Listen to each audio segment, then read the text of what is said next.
தாயக்கட்டை ரகசியம் தெரியுமா? தெரிஞ்சுப்போம் வாங்க. அரசர்களின் ராஜதந்திர விளையாட்டு தாயம் உருட்டுதல் ஆகும்.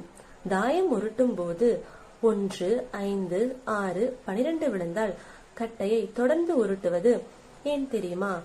தாயம் 1 சூரியனை குறிக்கும். சூரியனே பிரபஞ்சத்தின் ஆதாரம்.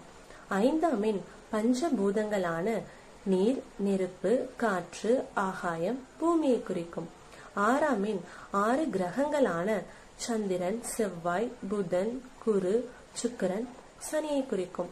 மற்றும் 6 பருவங்களான இளவெனில், முதுவெனில், கார்காலம், குளிர்காலம், முன்பனி, பின்பனி போன்ற காலங்களை குறிக்கும். 12ஆம் எண் 12 ராசிகளையும் 12 மாதங்களையும் குறிக்கும். மேற்கண்ட அம்சங்களை ஆராய்ந்தே நம் நாட்டு மன்னர்கள் எதிரி நாட்டுடன் படையெடுப்பர். எண்கள் விழுந்தால் மீண்டும் தாயக்கட்டையை உருட்டுகின்றனர்.